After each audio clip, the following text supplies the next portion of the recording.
ಓಂ ಶಾಂತಿ. ಆತ್ಮೀಯ ವೀಕ್ಷಕರೇ, ಜ್ಞಾನಜ್ಯೋತಿ ಕಾರ್ಯಕ್ರಮಕ್ಕೆ ತಮ್ಮೆಲ್ಲರಿಗೂ ಆದರದ ಸ್ವಾಗತ.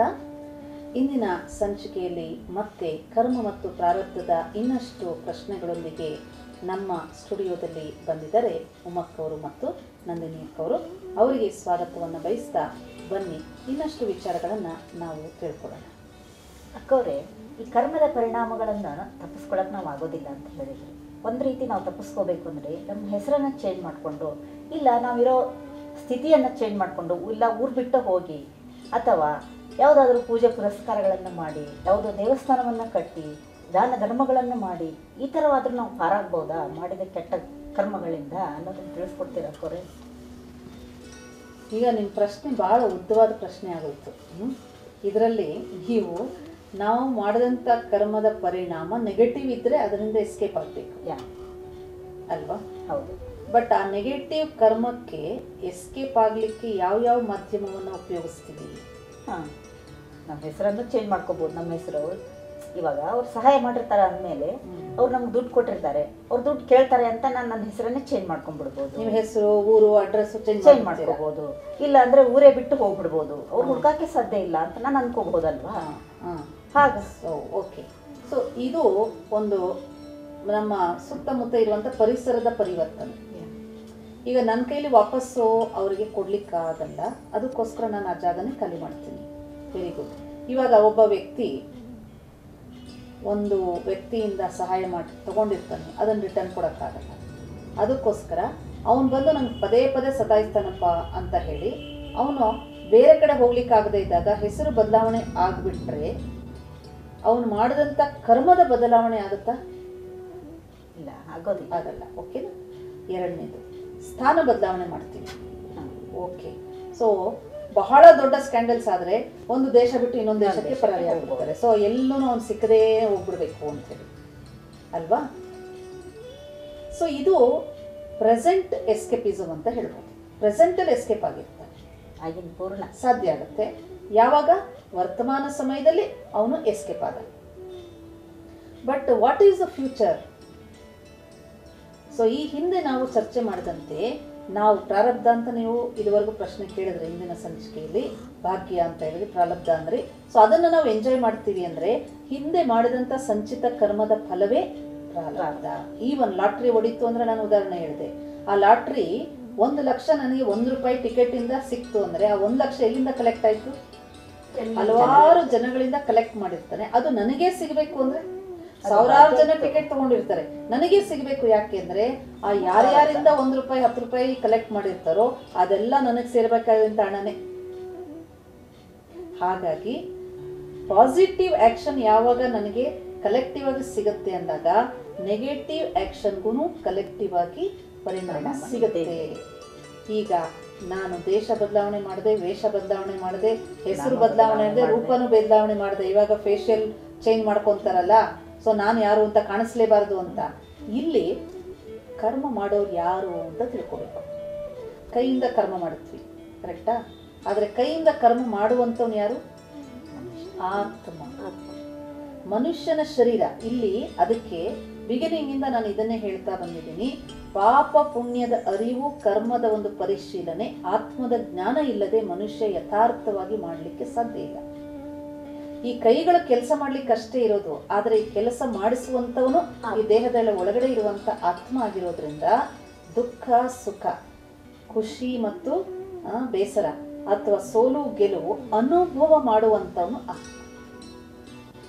ಎರಡನೇದು, ಇಲ್ಲಿ ಬಹಳ ಮುಖ್ಯವಾದ ಅಂಶ ನಾವು ತಿಳ್ಕೊಳ್ಬೇಕಾಗಿರೋದು, ಈ ಆತ್ಮಕ್ಕೆ ಯಾವತ್ತೂ ಸಹ ಯಾವುದೇ ರೀತಿಯ ವಿನಾಶ ಇಲ್ಲ. ಭಗವದ್ಗೀತೆ ಬಹಳ ಸುಂದರವಾಗಿ ಸ್ಪಷ್ಟವಾಗಿ ತಿಳಿಸ್ತಾರೆ ಭಗವಂತ. ಈ ಆತ್ಮವನ್ನ ಯಾವುದೇ ಪ್ರಕೃತಿಯ ಶಕ್ತಿಯಿಂದ ವಿನಾಶ ಮಾಡಲಿಕ್ಕೆ ಸಾಧ್ಯ ಇಲ್ಲ, ಅದು ಅವಿಭಾಜ್ಯ ಅವಿನಾಶಿ ಅಂತ. ಸೊ ವಿನಾಶವಿಲ್ಲದಂತ ಆತ್ಮನೇ ಕರ್ಮ ಮಾಡಬೇಕಾದಾಗ ಆ ಕರ್ಮ ಹೆಂಗೆ ವಿನಾಶ ಆಗುತ್ತೆ? ಅದರ ಪ್ರಾರಬ್ಧ ಎಲ್ಲಿವರೆಗೂ ತಗೊಳ್ಳಲ್ವೋ ಅಲ್ಲಿವರೆಗೂ ಅದು ನನ್ನಿಂದ ದೂರ ಹೋಗ್ಲಿಕ್ಕೆ ಸಾಧ್ಯನೇ ಇಲ್ಲ. ಆದ್ರಿಂದ present escapism is possible but not permanent escapism. ಸರಿ, ಹಾಗಾದ್ರೆ ಪ್ರೆಸೆಂಟ್ ಎಸ್ಕೇಪ್ ಆಗ್ಬಿಡ್ತಾರೆ ಅವರು. ಆದ್ಮೇಲೆ ಅವ್ರಿಗೆ ಒಂದು ರೀತಿಯಿಂದ ಅಪರಾಧ ಭಾವನೆ ಕಾಡ್ತಾ ಇರುತ್ತೆ. ಇದರಿಂದ ಹೊರಗೆ ಬರೋಕ್ಕೋಸ್ಕರವಾಗಿ ಸುಮಾರು ಪೂಜೆ ಪುನಸ್ಕಾರಗಳನ್ನು ಕೂಡ ಮಾಡ್ತಾರೆ. ಸಾಕಷ್ಟು ಹಣವಂತರು ದೊಡ್ಡ ದೊಡ್ಡ ದೇವಸ್ಥಾನಗಳನ್ನು ಕೂಡ ಕಟ್ಟಿಸ್ತಾರೆ. ಇದರಿಂದ ಪಾರಾಗ್ಬೋದಾ?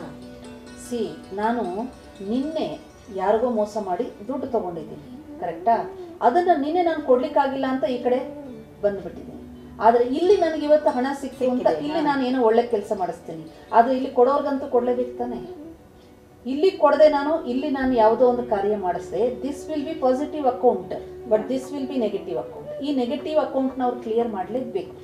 ಇಲ್ಲಿ ಏನಾಗುತ್ತೆ, ಇಲ್ಲಿ ಅವನ ಹಣ ನೀವು ವಾಪಸ್ ಕೊಡಲಿಲ್ಲ, ಅವನು ಯಾರ ಹತ್ರನೂ ತಗೊಂಡು ನಿಮಗೆ ಕೊಟ್ಟಿರ್ತಾನೆ, ಅವನ ಕೇಸ್ ಹಾಕಿದ್ರೆ ಅವನೋಗಿ ಜೈಲಲ್ಲಿ ಕೂತಿರ್ತಾನೆ. ಬಟ್ ಕಾರಣ ಯಾರಾದರೂ ಇಲ್ಲಿ ಅವನು ಕೊಟ್ಟವನು, ತಗೊಂಡವನು, ಕರೆಕ್ಟಾ? ಈ ತಗೊಂಡವನು ಇಲ್ಲಿ ಪ್ರೆಸೆಂಟ್ ಎಂಜಾಯ್ ಮಾಡ್ತಾ ಇದ್ದಾನೆ. ದಿಸ್ ಸಿಚುವೇಶನ್ ಅವನು ಮರ್ತೇ ಹೋದ. ಆದರೆ ಈ ಸಿಚುವೇಶನ್ ಅಲ್ಲಿ ಪಾಪ ಅವನು ವಿಕ್ಟಿಮ್ ಆಗ್ಬಿಟ್ಟು ಹೋಗಿ ಜೈಲಲ್ಲಿ ಕೂತಿರ್ತಾನೆ ಅಂತ ಉದಾಹರಣೆ ತಗೊಳ್ಳಿ. ಆಗ ಏನಾಗುತ್ತೆ, ಎಷ್ಟೇ ಪೂಜೆ ಮಾಡಲಿ, ಎಷ್ಟೇ ಪುನಸ್ಕಾರ ಮಾಡಲಿ, one day he has to go for the same situation which he is suffering. ಯಾಕೆ ಅಂದ್ರೆ ನೀವೆಷ್ಟು ದೀರ್ಘಕಾಲ ಕ್ಲಿಯರ್ ಮಾಡೋದಿಲ್ಲ, ಅಷ್ಟು ದೀರ್ಘಕಾಲ ಅದಕ್ಕೆ ಬಡ್ಡಿ ಸೇರ್ತಾ ಇರ್ತದೆ. ಆದ್ರಿಂದ ಬಹಳ ಸತಿ ನಾವು ನೋಡ್ತೇವೆ, ಎಷ್ಟೋ ಜನ ದಾನ ಪುಣ್ಯ ಕೆಲಸ ಮಾಡ್ತಾರೆ, ಪೂಜೆ ಪುನಸ್ಕಾರಗಳು ಮಾಡ್ತಾರೆ, ಒಳ್ಳೊಳ್ಳೆ ಕರ್ಮ ಮಾಡ್ತಾರೆ, ಅದು ಒಳ್ಳೇದೇ ಬಾಹ್ಯ ರೂಪದಲ್ಲಿ ಕಾಣಿಸಿದ್ರು ಅಚಾನಕ್ಕಾಗಿ ಅವ್ರಿಗೆ ಯಾವುದೋ ರೋಗ ರುಜಿನಗಳು ಬಂದ್ಬಿಡುತ್ತೆ, ಅಚಾನಕ್ಕಾಗಿ ಆಕ್ಸಿಡೆಂಟ್ ಆಗಿ ಏನೋ ಒಂದು ಹೆಚ್ಚು ಕಡಿಮೆಗಳಾಗುತ್ತೆ, ಅನಾಯಾಸವಾಗಿ ಅವ್ರದ್ದು ಯಾವುದೋ ಒಂದು ನಷ್ಟ ಉಂಟಾಗುತ್ತೆ. ಈ ಸನ್ನಿವೇಶಗಳು ಯಾಕೆ ಬರುತ್ತೆ? ಹೊರಗಡೆ ಇವ್ರು ಎಷ್ಟು ಪುಣ್ಯ ಮಾಡಿದ್ರಪ್ಪ, ಎಷ್ಟು ದಾನ ಮಾಡಿದ್ರು, ಎಷ್ಟು ಒಳ್ಳೆ ವ್ಯಕ್ತಿ ಅಂತಾರೆ, ಆದರೆ ಈ ಕರ್ಮ ಅವ್ರ ಜೊತೆ ಬಂದಿದೆ. ಸೊ ಅದನ್ನು ಯಾರು ಎಸ್ಕೇಪ್ ಮಾಡಲಿಕ್ಕೆ ಸಾಧ್ಯವಿಲ್ಲ. ಅಕ್ಕರೆ ನಂದು ಇನ್ನೊಂದು ಪ್ರಶ್ನೆ ಆಗಿದೆ. ಅವ್ರು ಈ ಜನ್ಮದಲ್ಲಿ ತುಂಬಾ ಒಳ್ಳೆ ಕರ್ಮವನ್ನು ಮಾಡಿರ್ತಾರೆ, ಹುಟ್ಟಾಗಿಂದ ಒಳ್ಳೆ ಸಂಸ್ಕಾರದ ಮನೆಯಲ್ಲಿ ಬೆಳೆದಿರ್ತಾರೆ, ಒಳ್ಳೆ ಸಂಸ್ಕಾರವಂತರಾಗಿರ್ತಾರೆ, ಒಳ್ಳೆ ಗುಣಗಳನ್ನ ಅಳವಡಿಸ್ಕೊಂಡು ಒಳ್ಳೆ ರೀತಿಯಿಂದಲೇ ಜೀವನ ನಡೆಸ್ತಾ ಇದ್ರು ಸಹ ತುಂಬಾ ಕಷ್ಟರಿರ್ತಾರೆ. ಅವ್ರು ಪದೇ ಪದೇ ಕಷ್ಟ ಎಷ್ಟು ಬರ್ತಾ ಇರುತ್ತಪ್ಪ ಅಂದ್ರೆ, ಏನಕ್ಕಪ್ಪ ಒಳ್ಳೆಯವರಾಗಿದ್ರೆ ಇಷ್ಟು ಕಷ್ಟ ಬರ್ತಾ ಇರುತ್ತೆ ಅಂತ. ಅದು ಏನಕ್ಕೆ ಅವ್ರದ್ದು ಆ ರೀತಿ ಕಷ್ಟ ಬರ್ತಾ ಇರುತ್ತೆ? ಕಷ್ಟ ಅಂತ ಯಾವುದಕ್ಕೆ ಹೇಳ್ತೀರಾ? ಫಸ್ಟ್ ಆಫ್ ಆಲ್ ನಮ್ಗೆ ಯಾವಾಗದು ತೃಪ್ತಿ ಇರಲ್ವೋ, ಖುಷಿ ಇಲ್ವೋ, ಅದನ್ನ ನಾವು ಕಷ್ಟ ಅಂತ ಹೇಳ್ಕೊಡ್ತೀವಿ. ಒಂದು ಉದಾಹರಣೆ ಹೇಳಿ. ಈಗ ನನಗೆ ಮನೆಯಲ್ಲಿ ನಮ್ಮ ಹಸ್ಬೆಂಡ್ ನನಗೂ ಒಳ್ಳೆ ಅಂಡರ್ಸ್ಟ್ಯಾಂಡಿಂಗ್ ಇಲ್ಲ ಅನ್ಕೊಳ್ಳಿ, ಅವ್ರಿಗೂ ನನಗೂ ತುಂಬಾ ಕಷ್ಟ, ದಿನ ದಿನ ಜಗಳದಲ್ಲೇ ಜೀವನ ನಡೆಸ್ತಾ ಇದೆ. Relation problem. ಹೌದು, relation problem. Okay, what else? ಇನ್ಯಾವುದು ಉದಾಹರಣೆ ಹೇಳಿ. ನಾವು ಒಳ್ಳೆ ರೀತಿಯಿಂದ ನಮ್ಮ ಮನೆಯಲ್ಲಿ ನಾವು ಜೀವನ ನಡೆಸ್ತಾ ಇರ್ತೀವಿ, ಆದ್ರೂ ನಮ್ಗೆ ಬಿಸ್ನೆಸ್ ಅಲ್ಲಿ ತುಂಬಾ ಲಾಸ್ ಆಗ್ತಾ ಇದೆ. ಏನ್ ಮಾಡಿದ್ರು ನಮ್ಗೆ ಎಷ್ಟು ನಾವು ಮುಂದುವರೆದ್ರು ಬಿಸ್ನೆಸ್ ಅಲ್ಲಿ ನಮ್ಗೆ ಪ್ರಾಫಿಟ್ ಮಾಡಕ್ ಆಗ್ತಾನೆ ಇಲ್ಲ. ನಾವು ಒಳ್ಳೆ ರೀತಿಯಿಂದನೇ ಬಿಸ್ನೆಸ್ ಮಾಡ್ತಾ ಇದ್ರು ಸಹ ನಾವ್ ಯಾರಿಗೂ ಅನ್ಯಾಯ ಮಾಡಿಲ್ಲ ಈ ಜೀವನದಲ್ಲಿ, ಆದ್ರೂ ಏನಕ್ಕೆ ನಮ್ಗೆ ಕಷ್ಟ ಬರ್ತಾ ಇರುತ್ತೆ? ಸೊ ಫೈನಾನ್ಷಿಯಲ್ ಪ್ರಾಬ್ಲಮ್ ಅಂತ ಹೇಳ್ಬೋದು, ಕರೆಕ್ಟಾ? ಸೊ ಇವಾಗ ಮನುಷ್ಯನ ಜೀವನದಲ್ಲಿ ಮುಖ್ಯವಾಗಿ ನಮ್ಗೆ ಯಾವ್ಯಾವ್ದನ್ನ ಕಷ್ಟ ಅಂತ ತಗೊಳ್ತೀವಿ. ಸೊ ಒಂದು ಸಂಬಂಧ ಯಾವುದು, ನಿಮ್ಮ ಪತಿ ಜೊತೆಗೆ ನಿಮ್ಮ ಸಂಬಂಧದಲ್ಲಿ ಕ್ಲಾಶಸ್ ಆಗ್ತಾ ಇದೆ, ಸಂಘರ್ಷ ಆಗ್ತಾ ಇದೆ ಅಂದಾಗ ನೀವು ಆತ್ಮದ ಸಂಬಂಧ ನಿಮ್ಮ ಪತಿಯ ಆತ್ಮದ ಜೊತೆಗೆ ಇದೆ. ಓಕೆ, ಬಾಹ್ಯ ಪರಿಸ್ಥಿತಿಯಲ್ಲಿ ನಿಮ್ಮ ತಂದೆ ತಾಯಿಗಳು ಒಳ್ಳೆಯವರಿದ್ದಾರೆ, ಅಕ್ಕ ತಂಗಿರು ಒಳ್ಳೆಯವರಿದ್ದಾರೆ, ಮಿತ್ರ ಸಂಬಂಧಿಗಳು ಒಳ್ಳೆಯವರಿದ್ದಾರೆ. ನಿಮ್ಗೆ ಪ್ರಾಬ್ಲಮ್ ಅಂತ ಯಾರ ಕಡೆ ಹೋಗ್ತಾ ಇದೆ ಗಮನ? ಪತಿ ಕಡೆ ಹೋಗ್ತಾ ಇದೆ. ಇವರೆಲ್ಲ ಒಳ್ಳೆಯವರಿದ್ದಾರೆ, ಆ ಪಾಸಿಟಿವ್ನ ನೀವು ಅಷ್ಟು ಇಂಪಾರ್ಟೆನ್ಸ್ ಕೊಟ್ಟಿಲ್ಲ. ಯಾಕೆ ಅಂದ್ರೆ ಈ ಆತ್ಮದ ಜೊತೆಯಲ್ಲಿ ಸಂಘರ್ಷ ಆಗ್ತಾ ಇರುವಂತ ದುಃಖ ನಿಮಗೆ ದಿನೇ ದಿನೇ ಏನಾಗ್ತಾ ಇದೆ? ಹೆಚ್ಚಾಗ್ತಾ ಇದೆ. ಸೊ ಇಲ್ಲಿ ನೀವೇನ್ ತಿಳ್ಕೊಬೇಕು, ಈ ಆತ್ಮದ ಜೊತೆಗೆ ನೆಗೆಟಿವ್ ಅಕೌಂಟ್ ಏನಿದೆ, ಅವ್ರು ಯಾಕೆ ನನಗೆ ಪತಿ ರೂಪದಲ್ಲಿ ಬಂದಿದ್ದಾರೆ? So he has come very close relation, but not to give goodness, not to give happiness, but he is giving unhappiness ಅಲ್ವಾ? ಈಗ ಈ ಅಕೌಂಟ್ನ ಹೆಂಗ್ ಕ್ಲಿಯರ್ ಮಾಡ್ತೀರಾ? ಹೌದು, 2 ways ಆಫ್ ಕ್ಲಿಯರಿಂಗ್. ಒಂದು, ಅವ್ರು ಕೊಡುವಂತ ಅನ್ಹ್ಯಾಪಿನೆಸ್ನ ನೀವು ಸ್ವೀಕಾರ ಮಾಡಿ, ಯು ಬಿಕಮ್ ಅನ್ಹ್ಯಾಪಿ. ಸೊ ಕರ್ಮದ ಸಿದ್ಧಾಂತದ ಅನುಸಾರವಾಗಿ ನಿನ್ನೆ ನೀವು ಅವ್ರಿಗೆ ಅನ್ಹ್ಯಾಪಿನೆಸ್ ಕೊಟ್ಟಿದ್ದೀರಾ, ಅದಕ್ಕೆ ಇವತ್ತು ವೈಫ್ ಆಗಿ ಅವ್ರ ಹತ್ರ ಬಂದಿದ್ದೀರಾ. ಸೊ ಅವ್ರು ಇವಾಗ ನಿಮ್ಗೆ ರಿಟರ್ನ್ ಕೊಡ್ತಾ ಇದ್ದಾರೆ. ನಿನ್ನೆ ನನ್ಗೆ ಅಷ್ಟೊಂದು ನೀನು ಮೋಸ ಮಾಡಿದ್ದೆ, ಅಷ್ಟೊಂದು ದುಃಖ ಕೊಟ್ಟಿದ್ದೆ, ಇವಾಗ ತಗೋ ಅಂತ ಹೇಳಿ ಕೊಡ್ತಾ ಇದ್ದಾರೆ. ಸೊ ನಿನ್ನೆ ಕೊಟ್ಟಿದ್ದು ಅವ್ರು ಇವತ್ತು ಕೊಡ್ತಾ ಇದ್ದಾರೆ. ನೀವು ಬೇಕು ಅಂದ್ರು ಬೇಡ ಅಂದ್ರು ತಗೋಬೇಕಾಗುತ್ತೆ. ತಗೊಳ್ಳುವಂತ ರೀತಿ ಏನಪ್ಪಾ ಅಂದ್ರೆ, ಒಂದು ಅವ್ರು ಕೊಡ್ಬೇಕಾದ್ರೆ ತಗೊಳ್ಬೇಕು, ಆದ್ರೆ ಇಲ್ಲಿ ಶೀಲ್ಡ್ ಇರಬೇಕು. ಶೀಲ್ಡ್ ಇದ್ರೆ ಅದೇನಾಗುತ್ತೆ? ಬರುತ್ತೆ, ಹೋಗುತ್ತೆ. ಭಗವಂತನ ಆಶೀರ್ವಾದ ಶೀಲ್ಡ್. ಅದು ಸೆಕೆಂಡರಿ, ಯಾವ ಶೀಲ್ಡ್ ಇಟ್ಕೋತೀರಾ ಅಂತ. First of all you have to receive, you cannot escape and go for away. ಅದಕ್ಕೆ ಹಸ್ಬೆಂಡ್ ಅಂಡ್ ವೈಫ್ ರಿಲೇಷನ್ ಅಲ್ಲಿ ಇದ್ದೀರಾ, ನೀವು ಅವ್ರನ್ನ ಬಿಡಕ್ಕಾಗಲ್ಲ, ಅವ್ರು ನಿಮ್ಮನ್ನ ಬಿಡಕ್ಕಾಗಲ್ಲ. ನಾನು ಮೊನ್ನೆ ಒಂದು ಉದಾಹರಣೆ ಕೊಟ್ಟಿದ್ದೆ ಯಾವುದೋ ಒಂದು ಸನ್ನಿವೇಶದಲ್ಲಿ. ನೋಡಿ, ಜೀವನದಲ್ಲಿ ಕೊನೆಯವರೆಗೂ ಇರುವಂತ ರಿಲೇಷನ್ ಹಸ್ಬೆಂಡ್ ಅಂಡ್ ವೈಫ್ ದೇನೆ. ಮಕ್ಕಳನ್ನ ಬಿಟ್ಬಿಡ್ಬೋದು, ತಂದೆ ತಾಯಿಗಳನ್ನ ಬಿಟ್ಬಿಡ್ಬೋದು. ಈ ಹಸ್ಬೆಂಡ್ ಅಂಡ್ ವೈಫ್ ರಿಲೇಷನ್ ಎಂತದ್ದು ಅಂದ್ರೆ ಅಷ್ಟು ಕ್ಲೋಸ್ ಆಗಿರ್ತೀರಾ, ಇದ್ರೆ ಖುಷಿ, ಇಲ್ಲ ಅಂದ್ರೆ ದುಃಖ. ಕರೆಕ್ಟಾ? So now you have to understand. ನಿನ್ನೆ ನನ್ನ ಯಾವುದೋ ಸಂಬಂಧದಲ್ಲಿ ಅವರು ನಿಮ್ಮ ಹತ್ರ ಬಂದಿದ್ರು. ನಾನು ಇದಕ್ಕೊಂದು ಒಳ್ಳೆ ಉದಾಹರಣೆ ಹೇಳ್ತೀನಿ. ಒಬ್ಬರು ಸಿಸ್ಟರ್ ಬಹಳ ಒಳ್ಳೆ ಮೆಡಿಟೇಷನ್ ಮಾಡುವಂಥವ್ರು, ಬಹಳ ಒಳ್ಳೆ ಪರಮಾತ್ಮ ಜ್ಞಾನಿಗಳು, ಆದರೆ ತುಂಬಾ ಭಗವಂತನ ಹೆಸರಲ್ಲಿ ಸೇವೆ ಮಾಡುವಂಥವ್ರು. ಅವರಿಗೆ ಅಚಾನಕ್ ಆಗಿ ಎಂಥ ಒಂದು ಹೊಟ್ಟೆ ನೋವು ಬಂದ್ಬಿಡ್ತು ಅಂದ್ರೆ ಸಹಿಸಲಾರ್ದಂತ ಹೊಟ್ಟೆ ನೋವು, ಜೀವ ಹೋಗೋದು ಇರ್ಲಿಕ್ಕಾಗುದು. ಅವಾಗ ಭಗವಂತನ ಹತ್ರ ಕೇಳಿದ್ರಂತೆ, ಭಗವಂತ ನಾನು ಇಷ್ಟು ವರ್ಷ ನಿನ್ ಸೇವೆ ಮಾಡ್ತಾ ಇದ್ದೀನಿ, ಇಷ್ಟು ವರ್ಷ ನಿನ್ ಜೊತೆ ಯೋಗ ಮಾಡ್ತಾ ಇದ್ದೀನಿ, ನನಗೆ ಯಾಕಪ್ಪ ಇಂಥ ಹೊಟ್ಟೆ ನೋವು? ನನಗೆ ತೋರಿಸು, ನನ್ನಲ್ಲಿ ಏನ್ ತಪ್ಪಿದೆ, ಈ ಜನ್ಮದಲ್ಲಿ ನಾನು ಏನು ಮಾಡಿಲ್ಲ ಅಂತ ಹೇಳಿ ಭಗವಂತನ ಹತ್ರ ಕೇಳ್ಕೊಂಡಾಗ ಕೊನೆಗೆ ಭಗವಂತನೇ ಸೋತು ಆ ದೃಶ್ಯ ತೋರಿಸ್ತಾರ. ಏನು? ಹಿಂದಿನ ಜನ್ಮದಲ್ಲಿ ಅವರು ಪೊಲೀಸ್ ಆಗಿದ್ರು. See, soul is not male or female, right? ಆ ಸೋಲ್ ಏನಾಗುತ್ತೆ, ಇದನ್ನ ಭಗವದ್ಗೀತೆಯಲ್ಲೂ ಸ್ಪಷ್ಟಪಡಿಸಿದ್ದಾರೆ. ಆತ್ಮ ಅನ್ನೋದು ಒಂದು ಚೈತನ್ಯ ಶಕ್ತಿ ಅಷ್ಟೇ. ಅದು ಫಿಮೇಲ್ ಬಾಡಿ ತಗೋಬಹುದು, ಮೇಲ್ ಬಾಡಿ ತಗೋಬಹುದು. ಮೇಲ್ ಬಾಡಿಲಿ ಇದ್ದಾಗ ಯಾವ ಪೊಸಿಷನ್ ಅಲ್ಲಿ ಇದ್ರು ಅಂತ ದರ್ಶನ ತೋರಿಸ್ತಾರೆ, ಒಂದು ದೃಶ್ಯ ತೋರಿಸ್ತಾರೆ ಅವರಿಗೆ. ಆಗ ಪೊಲೀಸ್ ಆಗಿದ್ದಾಗ ಒಂದು ಈ ಯಾರು ಕ್ರಿಮಿನಲ್ಸ್ ಇರ್ತಾರೆ, ಅವರ ಜೊತೆಯಲ್ಲಿ ವ್ಯವಹಾರ ಮಾಡುವಾಗ ಒಂದು ಕ್ರಿಮಿನಲ್ ಜೊತೆಗೆ ಅವರು ಯಾವುದೋ ಸತ್ಯ ಬಿಡಿಸ್ಲಿಕ್ಕೆ ಹೋಗಿ ಕಾಲಿಂದ ಜೋರಾಗಿ ಒದ್ದಿರ್ತಾರೆ. ಆ ಕಾಲಿಂದ ಜೋರಾಗಿ ಒದ್ದಿರ್ಬೇಕಾದಾಗ ಆ ವ್ಯಕ್ತಿಗೆ ಹೊಟ್ಟೆನಲ್ಲಿ ಆ ಬೂಟ್ ಕಾಲಿಂದ ಸಿಕ್ಕಾಪಟ್ಟೆ ಪೆಟ್ಟಾಗುತ್ತೆ. ಆ ಪೆಟ್ಟು ಎಷ್ಟು ಆಳವಾಗಿ ಹೋಗಿರುತ್ತೆ ಅಂದ್ರೆ ಪಾಪ ಆ ವ್ಯಕ್ತಿಗೆ ಎಷ್ಟೋ ದಿನಗಳಾದ್ಮೇಲೆ ಆ ನೋವು ಶಮನವಾಗಿರುತ್ತೆ. ಈ ಕರ್ಮದ ಫಲವೇ ಈಗ ನಿಮಗೆ ಸಿಕ್ಕಿದೆ ಅಷ್ಟೇ ಮಗು ಅಂತ ಹೇಳ್ತಾರೆ. ಆಸ್ ಎ ಪೊಲೀಸ್ ಅಧಿಕಾರಿ ಅವ್ರು ಮಾಡಿದ್ ಕರೆಕ್ಟ್ ಅಲ್ವಾ ಅಕ್ಕ?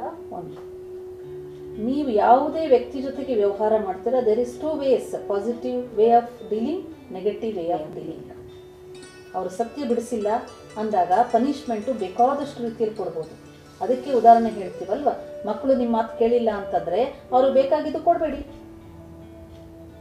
ಅವ್ರು ಹೊಡಿಲಿ ಬಡಿಲಿ ಅಂತ ಇಲ್ವಲ್ಲ, ಹೊಡೆದ್ರೆ ಬಡಿದ್ರೆ ಬುದ್ಧಿ ಬರೋದೇ ಇಲ್ಲ, ಬುದ್ಧಿ ಮಂಕಾಗುತ್ತೆ. ಅವರು ಬೇಕಾಗಿದ್ದು ಕೊಡಿಸ್ಬೇಡಿ.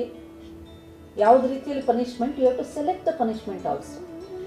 ನೀವು ಬೇರೆಯವ್ರಿಗೆ ಬುದ್ಧಿ ಕಳ್ಸಕ್ ಹೋಗ್ಬಿಟ್ಟು, ನಿಮ್ ಡ್ಯೂಟಿ ಮಾಡಕ್ ಹೋಗ್ಬಿಟ್ಟು ನೀವು ತಪ್ಪು ಮಾಡಿದ್ರೆ ತಪ್ಪು ತಪ್ಪೇ.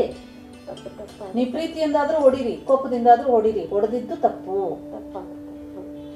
So that action you have to reap the fruit. So ಇವಾಗ ಅವರು ಓಕೆ, ನಿನ್ನೆ ಮಾಡಿದ ಸಾಲ ಇವತ್ತು ತೀರ್ತಾ ಇದೆ ಅಂತ ಹೇಳಿ just you remember God and ಅದನ್ನು ಕ್ಲಿಯರ್ ಮಾಡಿ. ಒಂದು ಇಲ್ಲ, ಅದನ್ನ ಸಫರಿಂಗ್ ಅಂತ ತಗೊಂಡ್ಬಿಟ್ಟಾಗ ನೀವು ಮತ್ತೆ ಸಫರಿಂಗ್ ಅಲ್ಲಿ ಫೀಲಿಂಗ್ಸ್ ಅಲ್ಲಿ ಬರ್ತೀರಾ ಅಂದ್ರೆ ಮಲ್ಟಿಪಲ್ ಆಗುತ್ತೆ.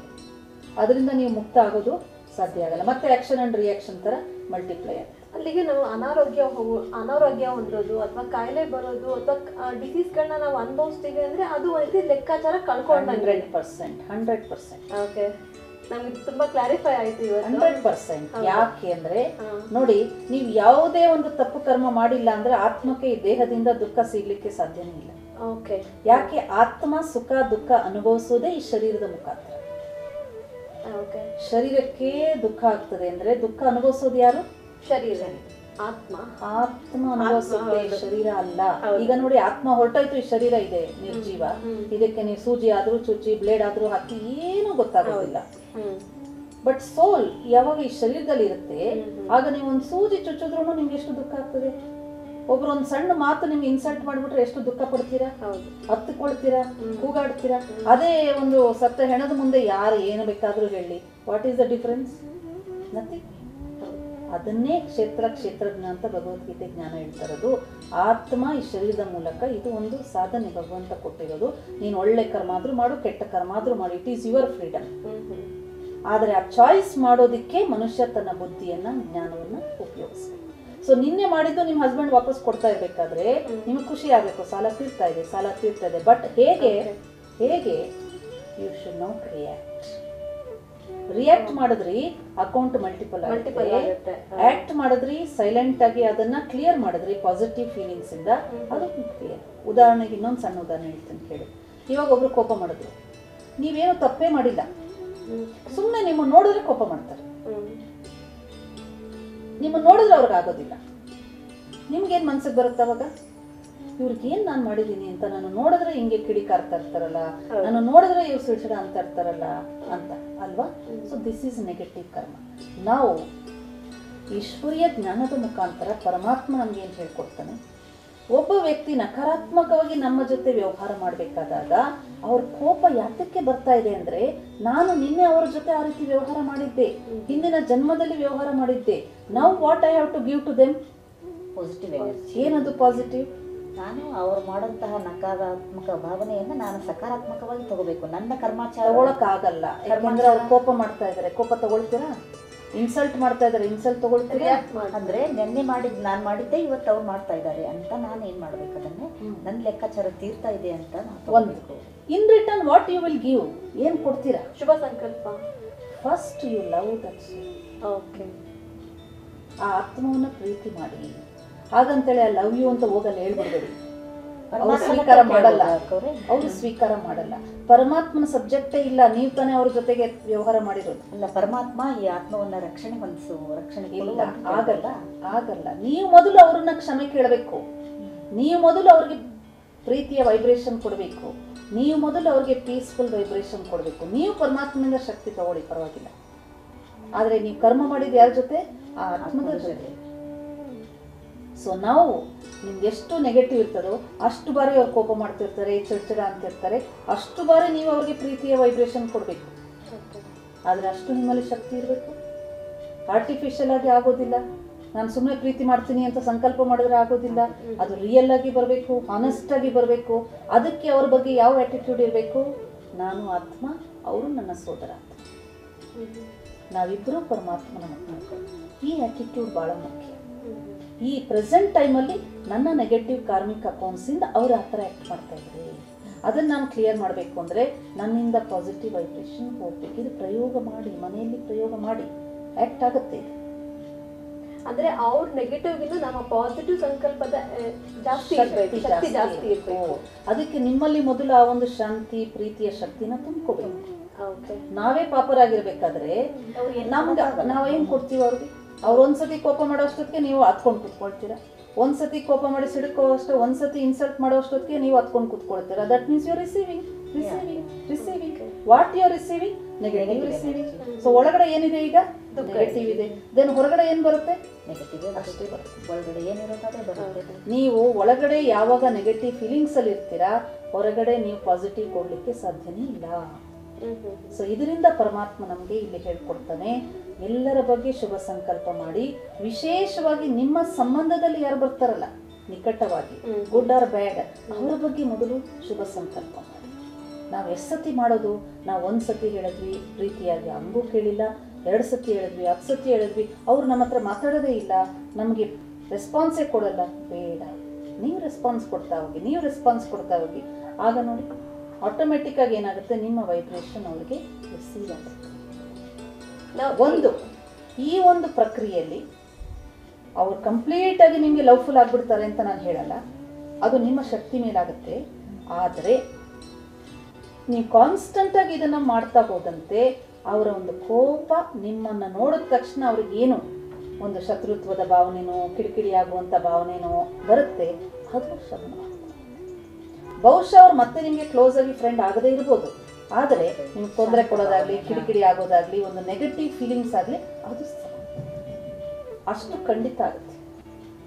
ಮತ್ತೆ ಅವರು ನಿಮ್ಮ ಕ್ಲೋಸ್ ಆಗಿ ಫ್ರೆಂಡ್ ಆಗಲೇಬೇಕು ಅನ್ನುವಂಥದ್ದು ನಿಮ್ಮ ಶಕ್ತಿ ಮೇಲೆ ನಿರ್ಭರವಾಗುತ್ತೆ. ಅಥವಾ ನಿಮ್ಮ ಲೆಕ್ಕಾಚಾರ ಇದ್ರೆ ಆಗುತ್ತೆ, ಇಲ್ಲ ಅಂದರೆ ಇಲ್ಲ. ಬಟ್ ಯಾವುದು ನೆಗೆಟಿವ್ ಎನರ್ಜಿ ನಿಮಗೆ ಪದೇ ಪದೇ ನಿಮ್ಗೆ ಡಿಸ್ಟರ್ಬ್ ಆಗುತ್ತೆ, ಸಮಾಪ್ತಿ.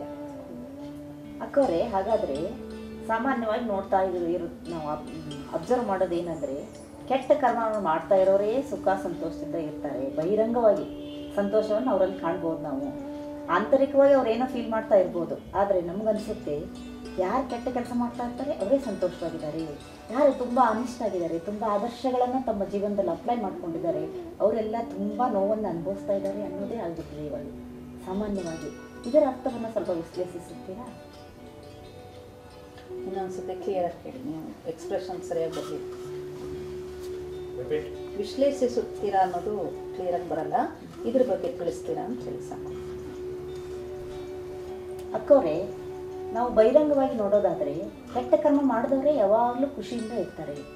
ಅವ್ರ ಒಳಗಡೆ ಏನೇ ಇರ್ಬೋದು, ನಾವು ಬಹಿರಂಗವಾಗಿ ನೋಡಿದಾಗೆ ಅವ್ರು ಯಾವಾಗಲೂ ಖುಷಿಯಿಂದ ಇದ್ದಾರೆ ಅಂತ ಅನಿಸುತ್ತೆ. ಯಾರು ತಮ್ಮ ಜೀವನದಲ್ಲಿ ಆದರ್ಶಗಳನ್ನು ಅಳವಡಿಸ್ಕೊಂಡಿದ್ದಾರೆ, ಮೌಲ್ಯಗಳನ್ನು ಅಳವಡಿಸ್ಕೊಂಡಿದ್ದಾರೆ, ಅವರೇ ಹೆಚ್ಚು ಹೆಚ್ಚು ಕಷ್ಟಗಳನ್ನು ಅನುಭವಿಸ್ತಾ ಇದ್ದಾರೆ ಅಂತ ಅನಿಸುತ್ತೆ. ಇದರ ಬಗ್ಗೆ ಸ್ವಲ್ಪ ವಿವರಣೆ ಕೊಡ್ತೀರಾ? ಈಗ ನಮಗೆ ಅರಿವಾಗಿದೆ ಸಮಯ ಯಾವುದು ಅಂದರೆ ಕಲಿಯುಗದ ಸಮಯ. ಅಂದರೆ ಇಲ್ಲಿ ಹೆಚ್ಚು ಹೆಚ್ಚಾಗಿ ನೆಗೆಟಿವ್ ಫೋರ್ಸ್ ಜಾಸ್ತಿ ಇದೆ ಅಂತ ನಮಗೆ ಅನುಭವದಲ್ಲಿ ಇದೆ, ನೋಡ್ತಾ ಇದ್ದೀವಿ. ವರ್ತಮಾನ ಸಮಯದಲ್ಲಿ ಯಾರೊಬ್ಬರೇ ಆಗಲಿ ಒಂದು ನೆಗೆಟಿವ್ ಥಾಟ್ ಮಾಡಿದ್ರೆ ಅದಕ್ಕೆ ಸಪೋರ್ಟ್ ಜಾಸ್ತಿ ಸಿಗುತ್ತೆ. ಯಾಕೆ ಅಂದರೆ ವಾತಾವರಣದಲ್ಲೇ ನೆಗೆಟಿವಿಟಿ ಜಾಸ್ತಿ ಹರಡಿದೆ. ಈಗ ಉದಾಹರಣೆಗೆ ಒಂದು ಥಾಟ್ ಟೆನ್ಷನ್ದು ಬಂತು ಅಂದರೆ ನಿಮ್ಮ ಟೆನ್ಷನ್ ಬಹಳ ಬೇಗನೆ ಎಲ್ಲ ಕಡೆ ಹರಡುತ್ತೆ. ಯಾಕೆ ಅಂದರೆ ಅವರು ಟೆನ್ಷನಲ್ಲಿದ್ದಾರೆ, ಇನ್ನೊಬ್ಬರು ಟೆನ್ಷನಲ್ಲಿದ್ದಾರೆ, ಇನ್ನೊಬ್ಬರು ಟೆನ್ಷನಲ್ಲಿದ್ದಾರೆ. ಸೊ ಎಲ್ಲ ಒಂದು ಎನರ್ಜಿ ಏನಾಗಿದೆ ನೆಗೆಟಿವ್ ಕಡೆ ಓಡ್ತಾ ಇದೆ.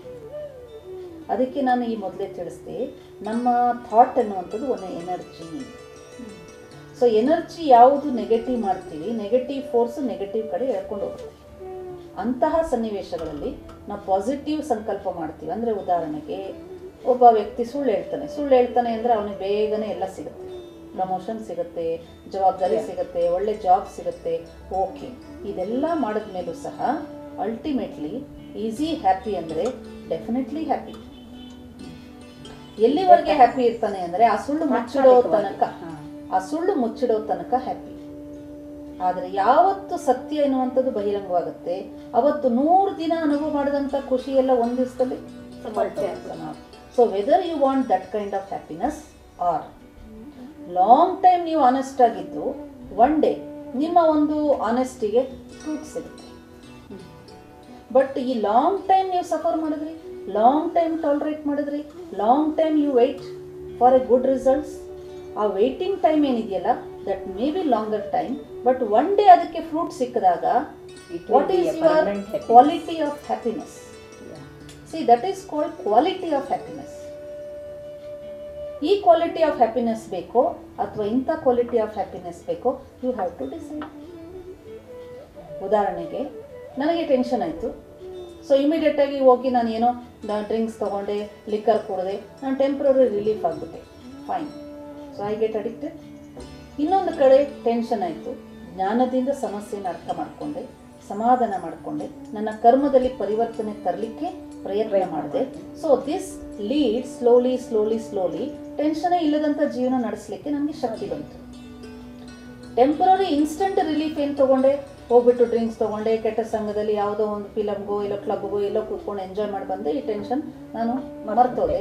But that relief is leading me slowly to the addiction and then loss of my health, loss of my money, loss of my relation, loss of my character, everything. So which you want?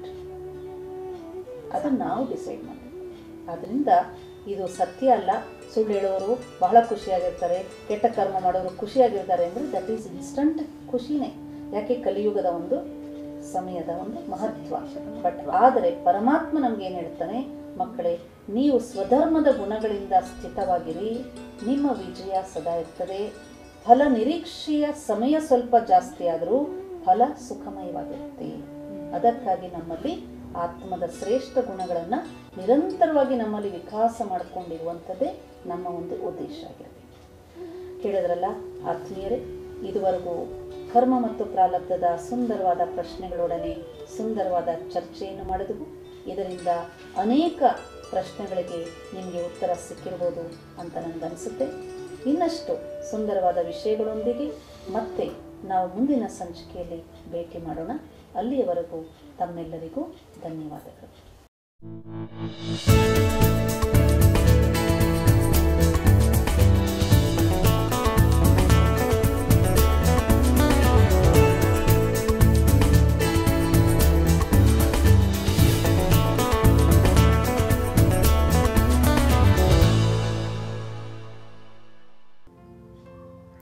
ಓಂ ಶಾಂತಿ. ಸಹೋದರ ಸಹೋದರಿಯರೇ, ಈಗಿನ ಕಾಲದಲ್ಲಿ ತಲೆಗೆ ಸಂಬಂಧಪಟ್ಟಿದ ಕಾಯಿಲೆಗಳಲ್ಲಿ ಭಾಳ ತೊಂದರೆ ಪಡ್ತಾ ಇದ್ದಾರೆ. ತಲೆನೋವು ಬಂದುಬಿಟ್ರೆ ದಿಂಬನ್ನಿಟ್ಕೊಂಡು ತಲೆನೆಲ್ಲ ಅದುಮ್ಕೊಳ್ಳೋದು, ಗೋಡೆ ಹತ್ರ ಮಲಗೋದು, ರಾತ್ರಿ ಎಲ್ಲ ಅಳೋದು, ನಿದ್ದೆ ಬರ್ದಿರೋದು, ಈ ಥರ ಎಲ್ಲ ಸಮಸ್ಯೆಗಳು ಬರ್ತಾ ಇದೆ. ಇಂಥ ತಲೆನೋವುಗಳನ್ನ ಒಂದು ಆಕ್ಯುಪ್ರೆಷರ್ ಪಾಯಿಂಟ್ ಬರುತ್ತೆ, ಅದು ಮಾಡ್ಕೊಳ್ಳೋದ್ರಿಂದ ಪೂರ್ಣ ಉಪಶಮನ ನಿಮ್ಮಲ್ಲಿ ಸಿಗುತ್ತೆ. ಇವಾಗ ತಲೆಗೆ ಸಂಬಂಧಪಟ್ಟಿದ್ದ ಕಾಯಿಲೆಗಳನ್ನ, ಸಣ್ಣ ಕಾಯಿಲೆನ ಇದರ ಮುಖಾಂತರನೇ ನಾವು ಪ್ರೆಷರ್ಸಿಂದನೇ ತೆಗೆದುಹಾಕ್ಬಿಡ್ಬೋದು. ಇಂಥ ಪ್ರೆಷರ್ಸಿಂದ ತೆಗೆಯುವಂಥ ವಿಧಾನನ ಈಗ ನಮ್ಮ ಅಪ್ಪಾಜಿ ಅಣ್ಣವರು ನಿಮಗೆ ತೋರಿಸ್ಕೊಡ್ತಾ ಇದ್ದಾರೆ. ಇದರಲ್ಲಿ ಪರಮಾತ್ಮ ಅಂದ ಜೊತೆಯಲ್ಲಿ ನೀವು ರಾಜಯೋಗ ಎಲ್ಲ ಮಾಡ್ತಾ ಇದ್ದೀರಾ. ರಾಜಯೋಗದಲ್ಲಿ ಅನೇಕ ವಿಷಯಗಳು ತಿಳ್ಕೊಂಡಿದ್ದೀರಾ. ನೀವು ಇಲ್ಲಿ ತಲೆನೋವು ಬರ್ದಿರಾ, ನಿಮ್ಮ ಆರೋಗ್ಯನ ಚೆನ್ನಾಗಿ ಕಾಪಾಡ್ಕೊಂಡಾಗ ಇನ್ನೂ ರಾಜಯೋಗದಲ್ಲಿ ಪ್ರಬಲ ಶಕ್ತಿ ನಿಮ್ಗೆ ದೊರಕೋ ಥರ ಆಗುತ್ತೆ. ಹಣೆಯ ಮೇಲೆ ಇಟ್ಕೊಂಡು ಈ ಸುತ್ತಲೂ, ಹಣೆಯ ಸುತ್ತಲೂ ಉಸಿರನ್ನ ಎತ್ಕೊಂಡು ಉಸಿರನ್ನ ಬಿಡ್ತಾ ಈ ಥರ ಪ್ರೆಸ್ ಮಾಡ್ತಾ ಇದ್ದಾರೆ. ಇದನ್ನ ತಾವು ಬಹಳ ಜೋರಾಗಿ ಪ್ರೆಸ್ ಮಾಡಬೇಕು, ನಿಧಾನವಾಗಿ ಪ್ರೆಸ್ ಮಾಡಬೇಕು ಅನ್ನೋ ನಿಯಮ ಇಲ್ಲ. ನಿಮ್ಗೆ ಅನುಕೂಲಕರವಾದ ರೀತಿಯಲ್ಲಿ ಪ್ರೆಸ್ ಮಾಡಿ. ಇದರಿಂದ ತಲೆನೋವು, ಅರ್ಧ ತಲೆನೋವು ಹೋಗುತ್ತೆ. ಇದನ್ನ 5ರಿಂದ 10 ಸಾರಿ ಪುನರಾವರ್ತಿಸಬಹುದು ತಲೆನೋವಿರೋರು. ಬೇರೆಯವ್ರು ಸುಮ್ಮನೆ 1-2 ಸಲ ಮಾಡಿ ಬಿಡ್ಬೋದು. ಇವಾಗ 2 ಕೈಗಳನ್ನ ಈ ತರ ಪಕ್ಕಕ್ಕೆ ತಂದು ಈ ತರ ಪ್ರೆಸ್ ಮಾಡ್ತಾ ಹೋಗ್ಬೇಕು. ಈ ತರ ಪ್ರೆಸ್ ಮಾಡೋದ್ರಿಂದ ತಲೆನೋವು ಹೋಗ್ಬಿಡುತ್ತೆ. ಪ್ಲಸ್ ನೋಡಿ, ಇವಾಗ ನಿಧಾನವಾಗಿ ಕೈಗಳು ಮುಂದಕ್ಕೆ ಎತ್ಕೊಂಡು ಈ ತರ ಪ್ರೆಸ್ ಮಾಡ್ತಾ ಹೋಗಿ, ಪ್ರೆಸ್ ಈ ತರ ಮಾಡ್ತಾ ಹೋಗಿ, ಪ್ರೆಸ್ ಮಾಡಿ. ಹಾಗೆ ಹಿಂಭಾಗಕ್ಕೆ ಬನ್ನಿ. ಹಿಂಭಾಗಕ್ಕೆ ಬಂದು ತಲೆ ಹಿಂಭಾಗದೆಲ್ಲ ಪ್ರೆಸ್ ಮಾಡಿ. ತಲೆ ಭುಜದ ಭಾಗದೆಲ್ಲ ಚೆನ್ನಾಗಿ ಪ್ರೆಸ್ ಮಾಡಿ, ಚೆನ್ನಾಗಿ ಪ್ರೆಸ್ ಮಾಡಿ. ಇವಾಗ ಹಾಗೆ ನಿಧಾನವಾಗಿ ಮುಂಭಾಗಕ್ಕೆ ಬನ್ನಿ. ನೋಡಿ, ಅಣ್ಣ ಅವ್ರ ಬೆರಗಳು ವೀಕ್ಷಣೆ ಮಾಡಿ. ಗುಲಾಬಿ ಆಕಾರದಲ್ಲಿದೆ. ಆ ಗುಲಾಬಿ ಕಲರ್ ನಲ್ಲಿದ್ರೆ ಇವರು 100 ವರ್ಷ ದಾಟಿಸೋದಕ್ಕೆ ಸಾಧ್ಯ. ನೋಡಿ, ಇವಾಗ ಕೈಗಳು ಈ ತರ ಲಾಕ್ ಮಾಡಿ ನಿಧಾನವಾಗಿ ಈ ತರ ಕೈ ಇಟ್ಕೊಂಡು ತಲೆ ಸುತ್ತಲೂ ಈ ತರ ಈ ತರ ಮಾಡೋದ್ರಿಂದ ನಿಮ್ಗೆ ತಲೆ ರಿಪೀಟ್ ಆಗಿ ಬರೋದು ಹೋಗುತ್ತೆ. ಹೆಚ್ಚಿಗೆ ಅಧಿಕವಾಗಿ ತಲೆನೋವು ಇರೋರು ನಮ್ಮನ್ನು ಸಂಪರ್ಕಿಸಿದ್ರೆ ಅದಕ್ಕೆ ಬೇರೆ ಪರಿಣಾಮಗಳನ್ನ ಹೇಳ್ಕೊಡ್ತೀನಿ. ಇವಾಗ ನೆಕ್ಸ್ಟ್ ಇದ್ರಲ್ಲಿ ಏನಾಗುತ್ತೆ, ಅಧಿಕ ತಲೆನೋವಿರುವಂತವ್ರು ನೋಡಿ ಇವಾಗ ರಿಲ್ಯಾಕ್ಸ್ ಮಾಡ್ಕೊಂಡಿದ್ದಾರೆ. ನೋಡಿ, ಇದು ಬೆರಳು. ಈ ಬೆರಳು ಭಾಗದಲ್ಲಿ ಏನಾಗುತ್ತೆ ನೋಡಿ, ಇಲ್ಲಿ ಬೆರಳು ನೋಡ್ಕೊಳ್ಳಿ. ಈ ಉಗುರಿದೆ ನೋಡಿ, ಆ್ಯಂಗಲ್ನಲ್ಲಿ ಇಲ್ಲಿಗೆ ಹಿಡ್ಕೊಂಡು ನೋಡಿ, ಇಲ್ಲಿ ಒಂದು 21 ಸಲ ಈ ಥರ ಚುಚ್ಚಬೇಕು. ಆಮೇಲೆ ಈ ಕೈನಲ್ಲಿ 21 ಸಲ ಹಿಂಗೆ ಚುಚ್ಚಬೇಕು. ಇಲ್ಲಿ ನೋಡಿ, ಇದನ್ನು ಈ ಥರ 21 ಸಲ ಪ್ರೆಸ್ ಮಾಡಬೇಕು. ಇಲ್ಲಿ ಪ್ರೆಸ್ ಮಾಡಿದ ತಕ್ಷಣ ಇದು ಕನೆಕ್ಟಿವಿಟಿ ನರ್ವ್. ಈ ಕನೆಕ್ಟಿವಿಟಿ ನರ್ವ್ ಚೆನ್ನಾಗಾದಾಗ ನಮ್ಮಲ್ಲಿ ತಲೆನೋವು ತಕ್ಷಣವೇ ರಿಮೂವ್ ಆಗುತ್ತೆ. 5 ನಿಮಿಷದ ಕಾಲ ಮಲಗಿ ಮಾತ್ರೆ ನಿಮ್ಗೆ ಲೇಟ್ ಆಗ್ಬೋದು ವಾಸಿ ಮಾಡೋದು, ಇದು ಇಮ್ಮಿಡಿಯೇಟಾಗಿ ವಾಸಿ ಮಾಡಿ. ಇದೇ ಥರ ಈ 2 ಕೈನಲ್ಲಿ, ಈ ಕೈನಲ್ಲಿ 21 ಸಲ ಚುಚ್ಚಿಬಿಟ್ಟು 1-2 ಸೆಕೆಂಡ್ ನೀವು ಮಲ್ಕೊಂಡ್ಬಿಟ್ರೆ ತಲೆನೋವು ಆಗ್ಲೇ ರಿಮೂವ್ ಆಗಿ ನೀವು ಬಹಳ ಚೆನ್ನಾಗಿರ್ತೀರಾ.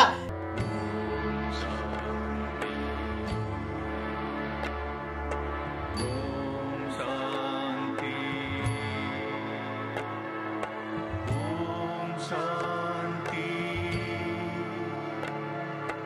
Om Shanti.